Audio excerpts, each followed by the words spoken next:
começar pela situação da América Latina no marco das transformações ocorridas no mundo, sobretudo no fim do século passado.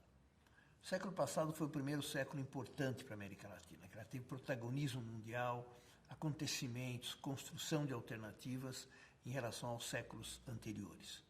Ela começou com dois fenômenos importantes: o massacre dos trabalhadores mineiros no Chile, na Escola Santa Maria de Iquique, em 1907, e a Revolução Mexicana, em 1910, uma revolução anti-imperialista que colocou a questão do nacionalismo, colocou a questão da terra, da reforma agrária.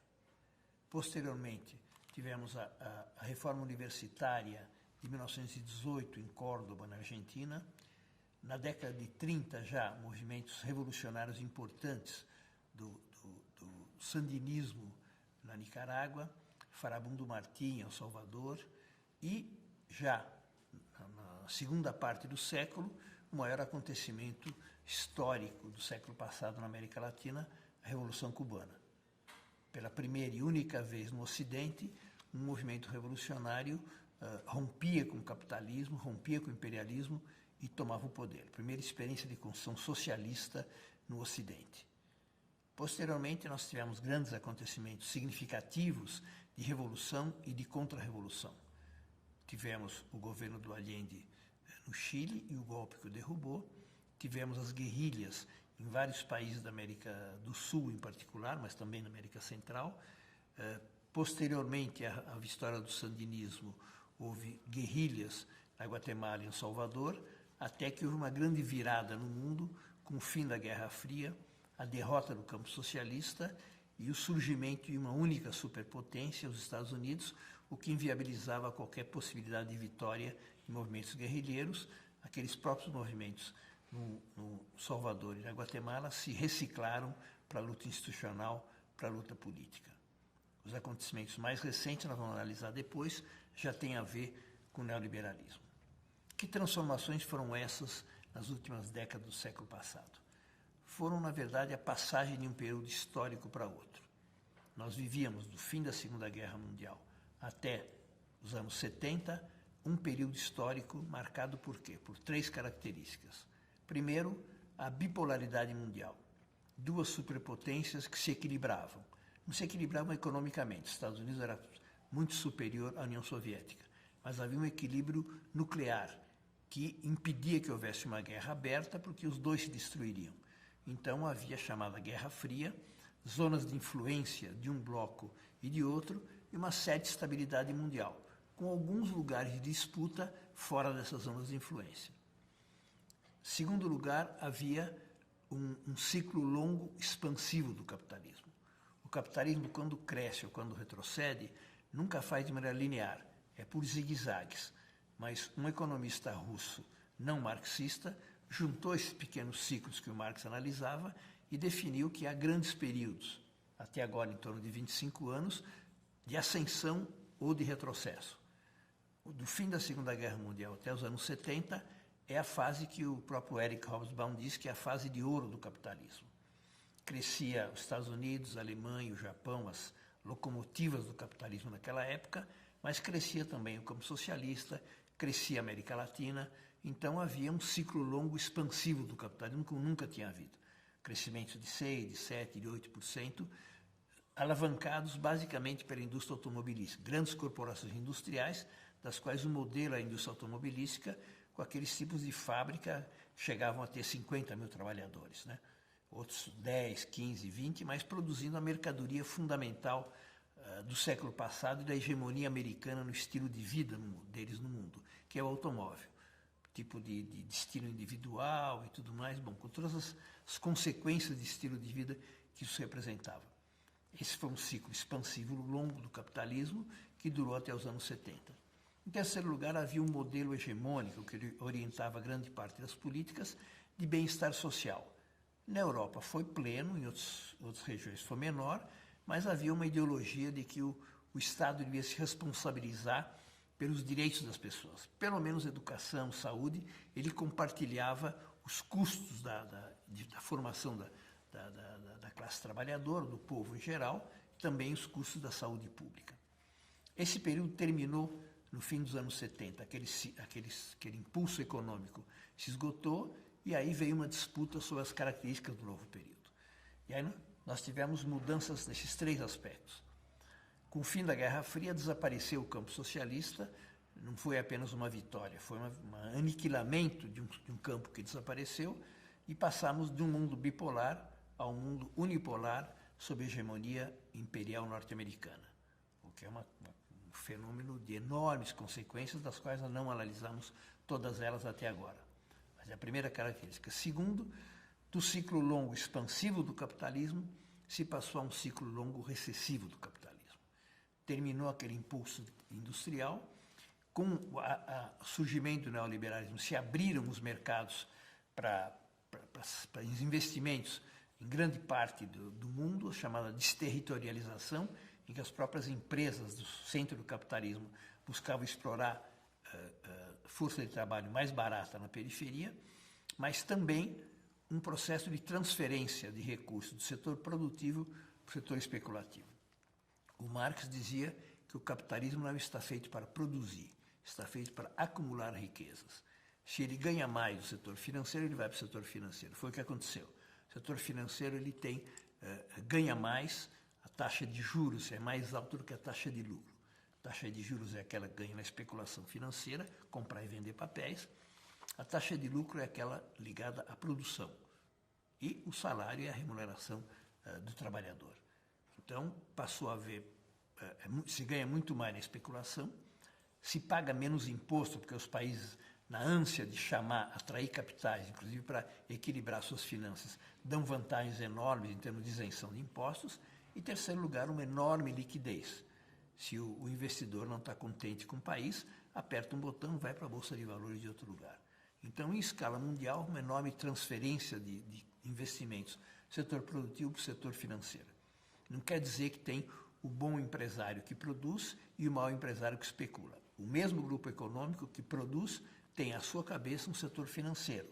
A Votorantim ganha mais dinheiro na especulação do que produzindo cimentos. O setor financeiro aloca os recursos, em geral, aloca os recursos mais no setor financeiro, o que significa para o capitalismo um ritmo baixíssimo de crescimento, se é que há crescimento.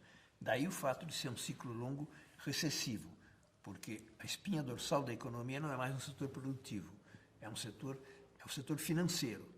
E não é um setor financeiro que financia a produção, ou financia o consumo, ou financia a investigação, a pesquisa. Não, é um setor que vive de compra e venda de papéis. No final do dia, quando se anuncia que a Bolsa de Valores de São Paulo teve um crescimento tal, não sei quantos zeros, não se produziu nem um bem, nem um emprego. Os papéis trocaram de mãos, concentrando mais riqueza. Então, o capitalismo está numa época rentista, quer dizer, de viver da renta, viver da especulação financeira. A espinha dorsal é o capital financeiro, mas um capital financeiro de caráter especulativo. Característica desse período, daí o seu caráter recessivo. E, em terceiro lugar, se saiu de um modelo que reivindicava para o Estado as obrigações em relação a direitos sociais, para uma fase em que o Estado é criminalizado.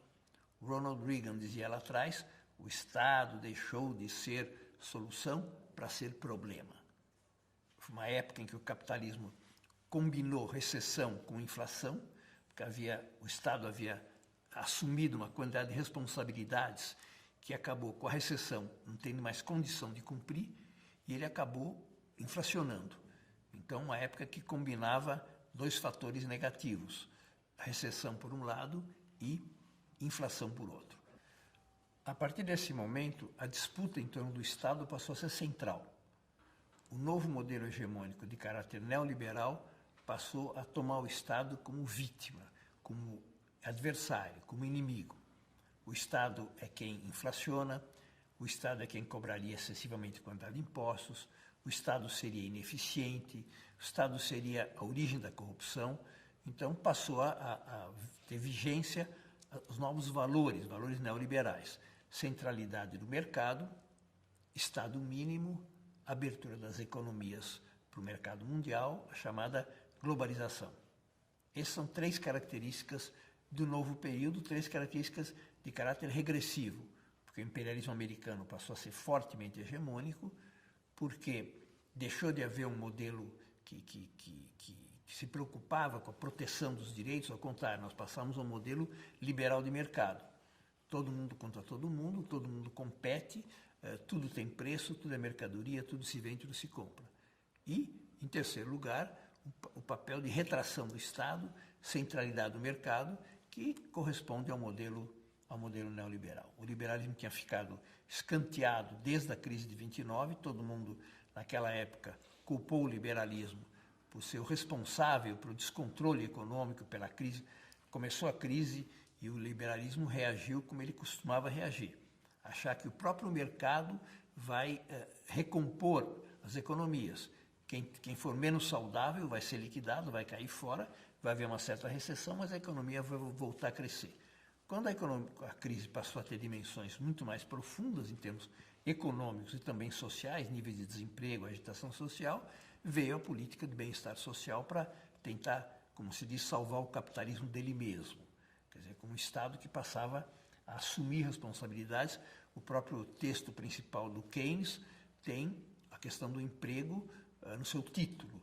Então, na verdade, o capitalismo passou a se preocupar não apenas com a questão social. Para o liberalismo, a economia deve, ela mesma, como subproduto da economia, do desenvolvimento econômico, virar um emprego, mas não é uma responsabilidade do Estado. Aí passou a haver responsabilidade do Estado, que foi o período que vai de 30 até por volta dos anos 70. Então, esse período mais de final do século foi extremamente negativo pelos retrocessos em termos sociais, pela hegemonia imperial norte-americana e assim por diante. A América Latina foi a principal vítima dessas transformações, sob 3 formas particulares. Primeiro, pela chamada crise da dívida. Governos latino-americanos foram mantendo certo nível de crescimento econômico, o Brasil muito claramente, tomando dinheiro emprestado. Porém, tomando dinheiro emprestado a juros de mercado. Um suicídio que ninguém faz individualmente nem para sua empresa. Tomar dinheiro do banco sem saber quanto vai pagar de juros, esperando que o mercado decida. Os Estados Unidos, com uma virada na sua política econômica, no final dos anos 70, elevou rapidamente a taxa de juros e esses países passaram a dever 5, 6, 7 vezes mais. Quer dizer, um endividamento enorme, sem estar captando dinheiro novo nenhum. Então, terminou uma etapa histórica, terminou do desenvolvimentismo. Até a palavra desenvolvimento desapareceu.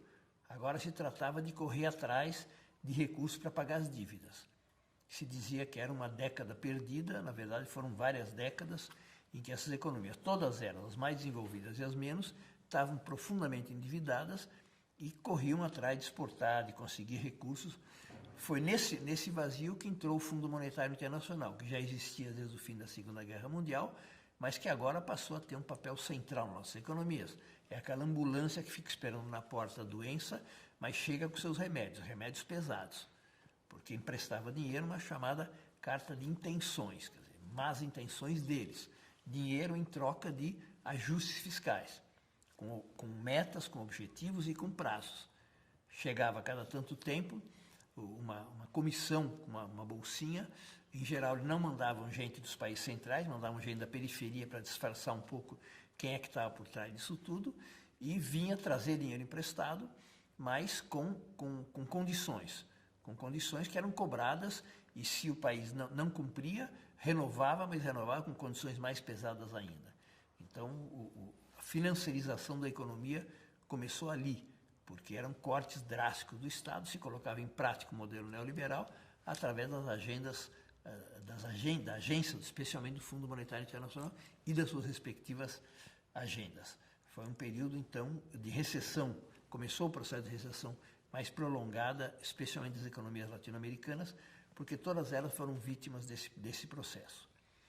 Segundo fator, segunda consequência grave, foram ditaduras militares em alguns dos países mais importantes politicamente do continente. Por ordem, Brasil, Uruguai, Chile, Argentina. Ditaduras militares que quebraram a capacidade de luta e de resistência do movimento popular. repressão duríssima, no caso do Brasil, intervenção em todos os sindicatos, além da repressão física, material, prisão, morte e tudo mais, mas intervenção em todos os sindicatos. No Brasil, o chamado milagre econômico, de fato, é um milagre, só que o santo do milagre é o arroxo salarial. Imagina a felicidade dos empresários de ter os sindicatos sob intervenção e não haver campanha salarial, quer dizer, não haver reajuste salarial. Davam quando queriam, da forma que queria. Então, foi um período de lua de mel, digamos, para o grande empresariado através desse mecanismo. E o Brasil foi o país que teve ditadura por mais tempo, por muito mais tempo, por mais de 2 décadas. Os outros tiveram menos tempo, mas em todos o efeito foi o mesmo: quebrar a capacidade de resistência do movimento popular e preparar as condições do terceiro fator negativo, que eram governos neoliberais, que entraram inclusive nesse vácuo, já com o movimento popular enfraquecido, e puderam implementar um novo modelo. A América Latina foi o continente que teve mais governos neoliberais e as modalidades mais radicais. O Chile era um país conhecido como um dos mais avançados em termos sociais. Se dizia que o Chile, Uruguai e Costa Rica eram as Suíças da América Latina. É uma maneira de dizer que tinha estabilidade política, tinha certo nível de direitos sociais. No Chile tinha um processo social muito avançado em termos de direitos.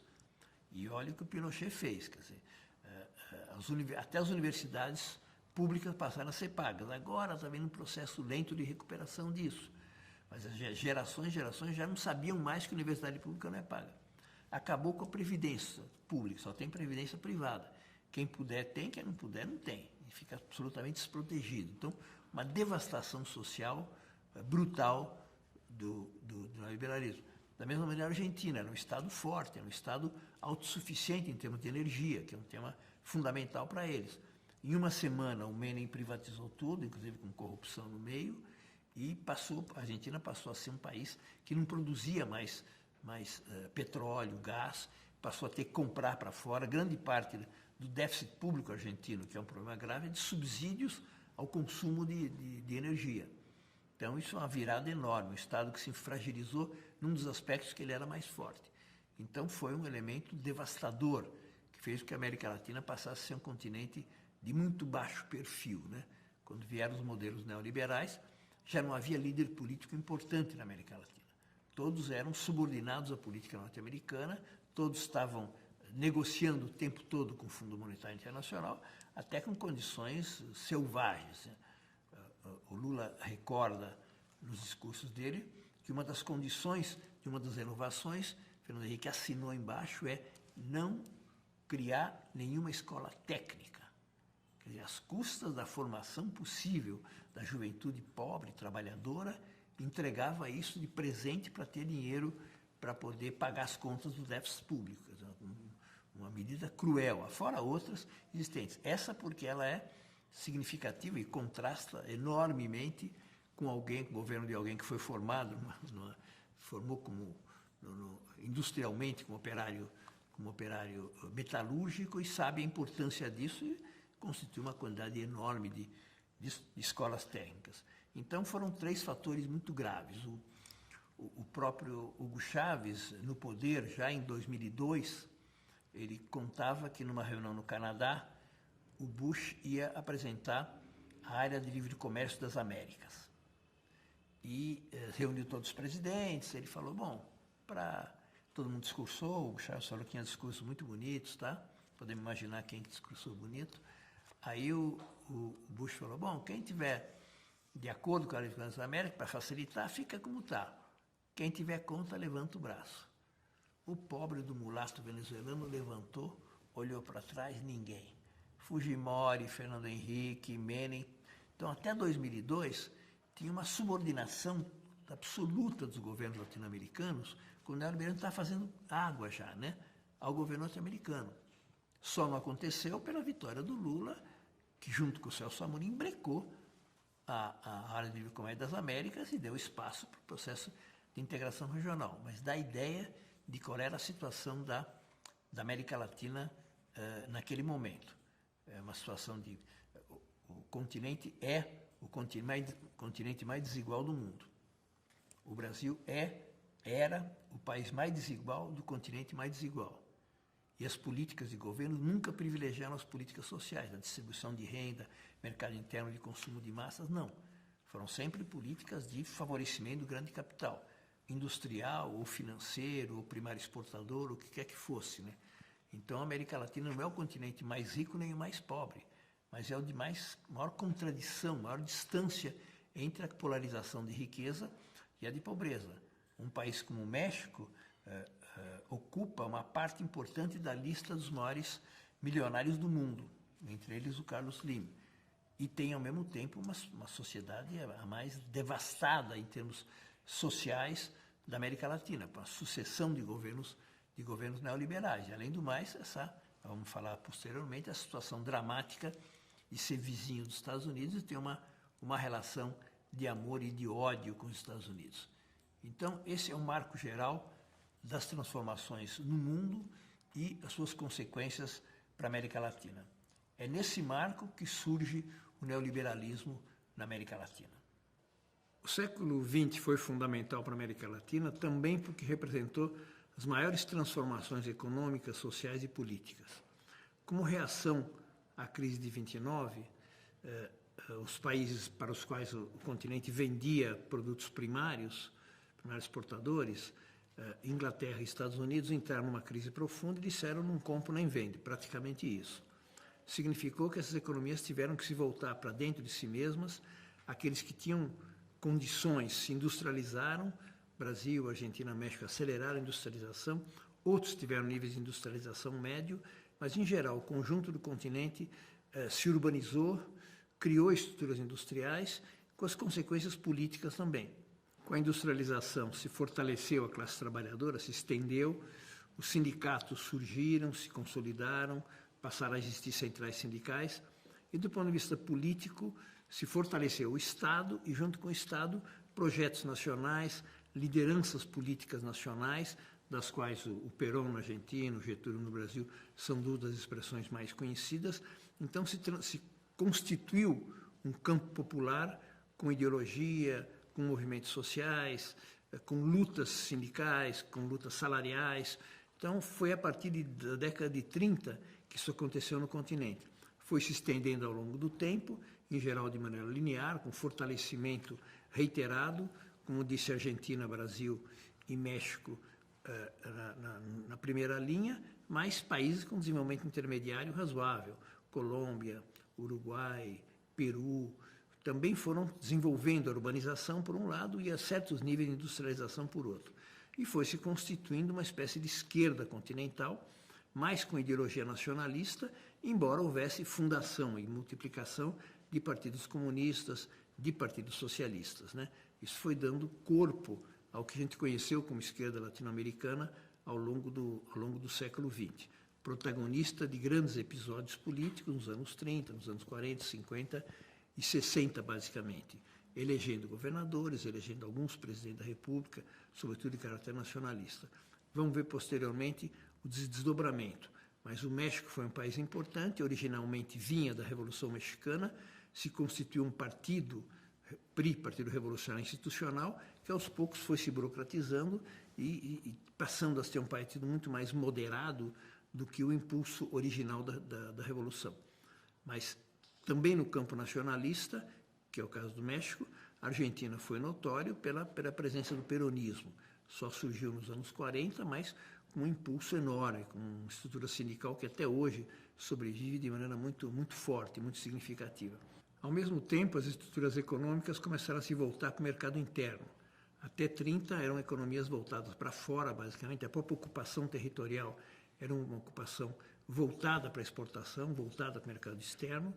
A partir do desenvolvimento da industrialização, passou a haver distribuição de renda, formação na população urbana, tanto de classe média quanto de trabalhadores. O Estado começou a se expandir como setor com servidores públicos, educação, saúde, foram se expandindo. O sistema educacional passou a ter certo nível de abrangência relativamente nacional.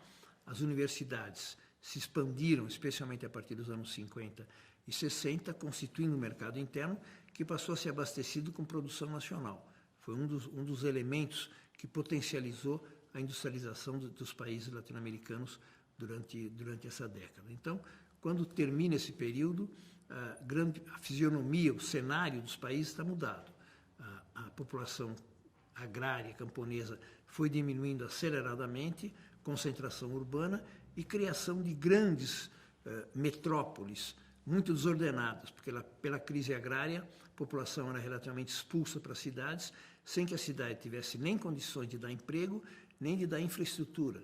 Então começou esse processo de favelização das grandes cidades, com nomes diferentes em cada país, mas basicamente era isso, populações periféricas, vivendo em lugares distantes, com condições precárias em termos de habitação, de sanidade, de acesso aos bens, de acesso a comércio, de educação também, com a criação de um empobrecimento de uma população muito pobre, abaixo da classe trabalhadora, uma espécie de subproletariado que foi se multiplicando praticamente em todo o continente. E as capitais, sobretudo, foram aumentando exponencialmente a população em milhões de pessoas.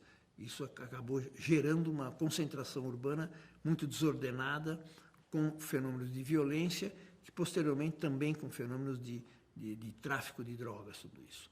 Bom, então foi uma transformação rápida dos anos 30 até os anos 70, do conjunto da América Latina, em termos econômicos, em termos de composição social, de classe, e em termos políticos, de surgimento de partidos, de movimentos, de ideologias, além de estruturas de movimentos sociais, especialmente o movimento sindical e começo da sindicalização no campo na América Latina.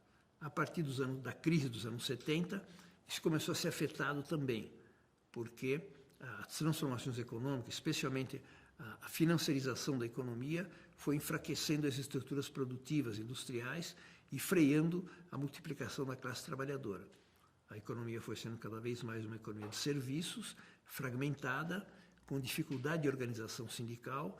Então, e sobre isso operou também a repressão das ditaduras militares e também as políticas neoliberais, que não só foram políticas de fragmentação social, precarização do mundo do trabalho, com aumento da desigualdade, mas, além do mais, com uma ideologia antitrabalhadora, uma ideologia expressamente de tentativa de desmoralizar, de enfraquecer o movimento sindical, acreditando que era uma virada histórica, que não haveria volta atrás.